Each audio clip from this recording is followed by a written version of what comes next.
अस्सलाम वालेकुम वरहमतुल्लाहि वबरकातुहू। मेरे भाइयों, जुमे के दिन के लिए कहा गया, जो शख्स जुमे के दिन सूरह कहफ की तिलावत करेगा वो दज्जाल के फितने से महफूज रहेगा। अब आप यहाँ पर सोचिए कि सबसे ज़्यादा धोखा पूरी इंसानी तारीख में जो देगा उसका नाम दज्जाल है। तो सोचिए, सूरह कहफ जब दज्जाल के फितने से महफूज कर सकती है तो आम मामूली जो हमारी ज़िंदगी में जो फितने हो रहे हैं उसको उससे बचाने की कितनी ज़बरदस्त उसमें तासीर होगी।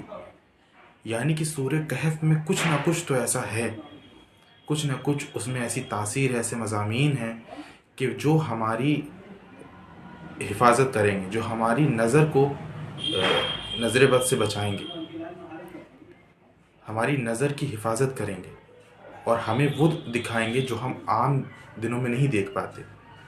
सूरह कहफ हमें वो दिखाएगी हमारी नज़रों से जो लोग हमारी नज़र का धोखा कर देते हैं और हम उन चीज़ों को नहीं देख पाते।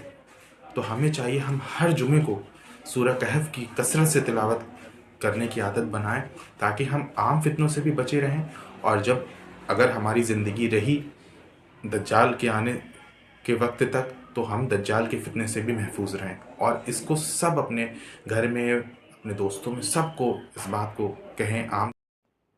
अस्सलाम वालेकुम वरहमतुल्लाहि वबरकातुहू। मेरे भाइयों, हम सभी नमाज के अंदर सूरह नास की तिलावत करते हैं, लेकिन जब तक हम उसका उर्दू तर्जुमा नहीं जानेंगे तो हमें नहीं समझ में आएगा कि कुरान हमसे क्या कह रहा है और हम उस पर क्या अमल करें, और कुरान हमें किन चीज़ों पे अमल करने को कह रहा है, किन चीज़ों से दूर रखने को कह रहा है।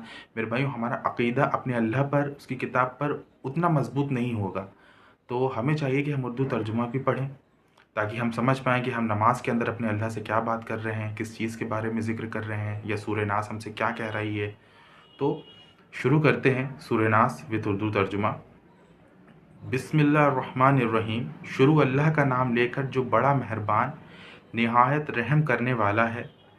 कहो कि मैं इंसानों के परवरदिगार की पनाह मांगता हूँ, यानी लोगों के बादशाह की, लोगों के माबूद की, उस वसवसे डालने वाले की बुराई से जो अल्लाह का नाम सुनकर पीछे हट जाता है, जो लोगों के दिलों में वसवसे डालता है, चाहे वो जिन्नात में से हो या इंसानों में से हो।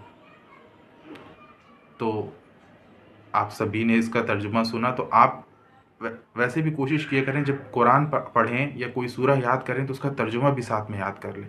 तो उससे हमें पता रहेगा कि हमें आयत हमें किस बारे में, किस चीज़ों से, किन बुरी चीज़ों से दूर होने के लिए कह रही है और किन चीज़ों पे अमल करने के लिए कह रही है। अस्सलाम वालेकुम वरहमतुल्लाहि वबरकातुहू। मेरे भाइयों, आज हम जानेंगे कि सूरतुल फलक जो हम नमाज के अंदर पढ़ते हैं, अल्लाह उसके ज़रिए अपने बंदों से क्या कहना चाह रहे हैं, किस चीज़ की तालीम देना चाह रहे हैं, या सूरह फलक हमसे क्या कहती है, किस चीज़ पे अमल करने को कहती है, हमारा अकीदा किस तरह से इससे मजबूत होता है। तो शुरू करते हैं। आउज़ बिल्लाहि मिनश शैतानिर रजीम, बिस्मिल्लाहिर रहमानिर रहीम। शुरू अल्लाह का नाम लेकर जो बड़ा मेहरबान निहायत रहम वाला है।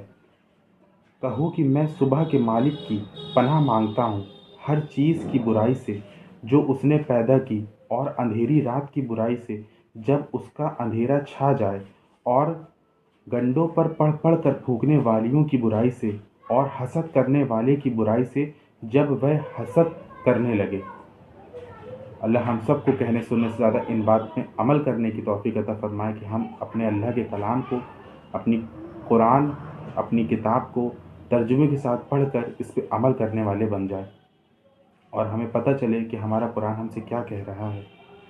तो इन चीज़ों में, जिन चीज़ों का ज़िक्र है कि हमें किन किन चीज़ों से बचना चाहिए, पनाह मांगनी चाहिए अल्लाह की, और किन चीज़ों पे अमल करना चाहिए, और हमें भी ऐसे लोगों में से नहीं बनना चाहिए कि हम लोगों से हसद करें या जलन करें। तो अल्लाह हम सबको इसमें अमल करने की तौफीक अता फरमाए। अस्सलाम वालेकुम।